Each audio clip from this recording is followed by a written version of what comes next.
inclusion of other utilities, not just environmental services, but this is a pilot program. Report back, checkpoint. So this starts in January. They'll be back to you in June of 26 to report back what they're finding. And as that is hopefully successful or there's learnings to be had, they can report back to you all and conclude at the end of 26 and let you know. And I've been really candid with our leaders, coalescing around the fact that we might need more resources. This is a pilot program that we're not asking for resources at this time. So just want to share that with you. And then also substantively, continually on the organizational performance, we're in transition on the staff side as well. We currently have the HR director recruitment efforts happening now. We have slated interviews that are going to be happening here in the next few weeks. After that, we have our neighborhood community services interim director, Vicki McLaurin's doing a fantastic job. That position will be competitively posted as well after that. And I expect that there might be a few more after that too. That's in alignment with your city manager search. That's on you all. That's obviously, for obvious reasons, that's not on me. And then the chief of police after that as well. So just want to let you all know that, and just keeping the teams motivated in that change. What are the opportunity costs? What are the opportunities with changes?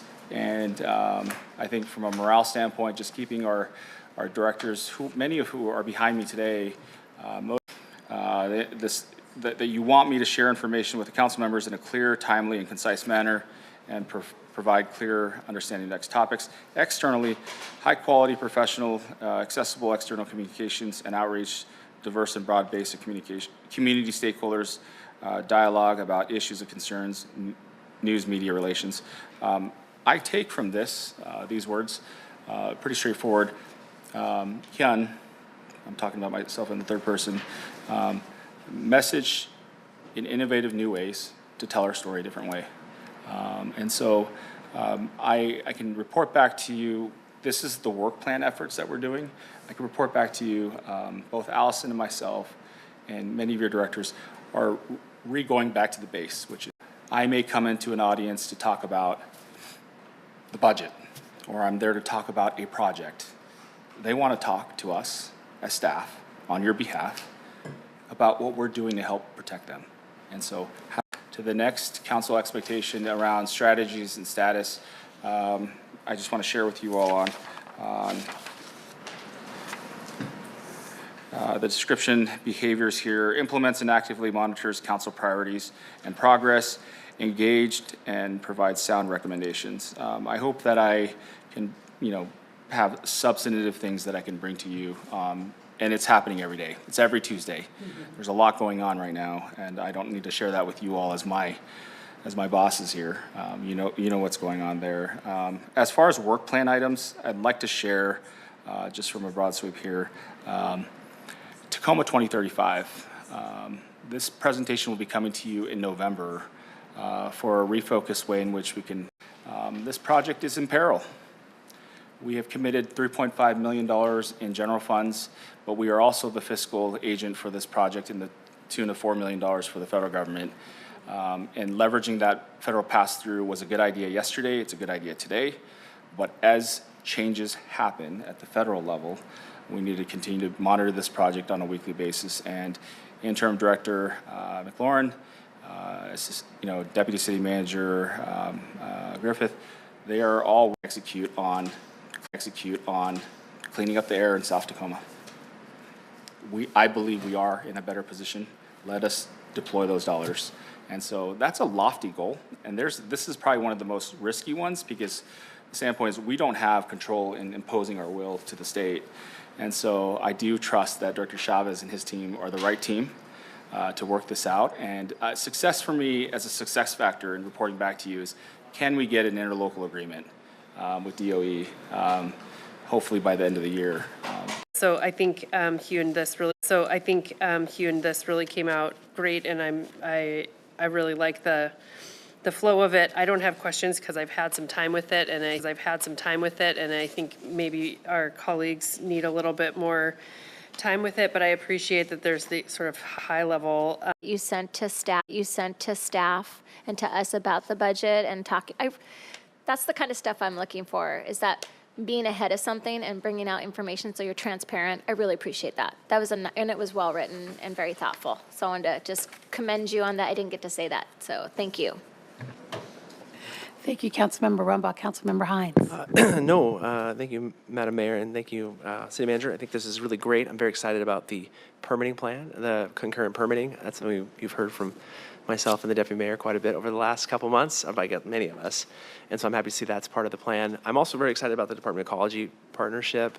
I know that we've heard a lot about how we can plant more trees and build out an urban canopy. And I think this is actually a really good way to do it. As opposed to some of the conversation we've bogged down on around kind of our housing goals. This is the way to really. So this is just to kind of talk about, based on that conversation, I am bringing forward an ordinance amending Title 8, and I just want to talk about a couple things that I did based on your feedback and comments. So based on what I heard at the study session last week, just to be reflective, the new language states our intention that anyone found in violation of community, is how do we keep public spaces open to the public, open and accessible to the public.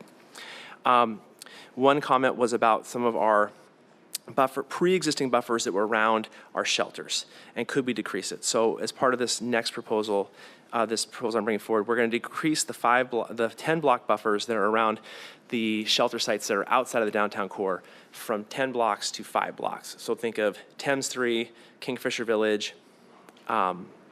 Those are the two big. I'm trying to remember the other one. There's two other ones: Bethlehem Baptist and the Adams Street shelter from the Rescue Mission. We're going to shrink those. Those are going to go from 10 to 5 because they're outside of the core. But remaining with the 10 blocks around the shelters in the downtown core. The reason for that was when we started looking at the 5 block buffers around the downtown core, it started looking much more confusing. There were lots of spaces between different sites, and because of the sheer density of the numbers that are down there, we kept it at 10 blocks to kind of give a more cohesive kind of downtown zone to the kind of areas. So that's where we landed with that one, the proposal we're bringing here. And then it still maintains the buffers around the protected waterways that was in the initial ordinance. So those are the changes. The maps were to kind of come to where I am at this point in time. But before I just discussion, I want to just bring a couple points that I brought up last week, but I'll say it again. So one of the things that we've run into and why this is coming forward now is with the kind of stand down of some of our sites going on, and clearly it's directly related to the kind of buffer changes. And so that's why I think having this conversation now is important. I think the second part is I've been hearing from a lot of folks why not just the buffers around our permanent shelters or shelters we have, but why bringing in the public facilities? And that's directly related to some of the concerns I've heard from the public as I'm out talking to folks in neighborhoods, zones that we had before, and kind of what are some of the challenges. And the data, one thing about data is no matter what data you have, someone will dispute your data, and we can go back and forth disputing data over and over again. But the data that I'm operating under is what we've been kind of shared with us from our kind of a HEAL team. And in the last 3 years, we've seen over 770 encampments that have been addressed through the time here. Our 311 data also shows encampments not simply relocated to other parts of the city.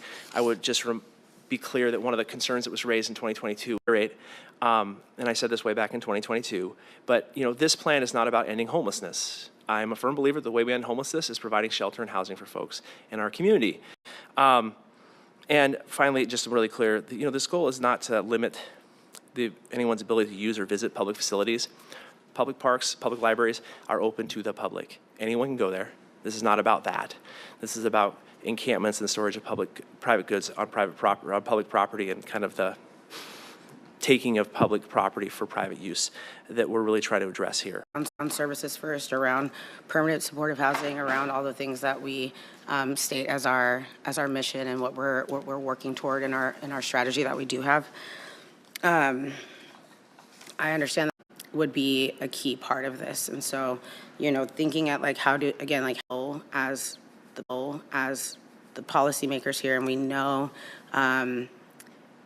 from what we saw when this first got brought up, when it was originally passed, with that intention of how, as you're looking at how we might spend those dollars, understanding that, you know, one of the biggest issues is going to impact the work kind of the HEAL team.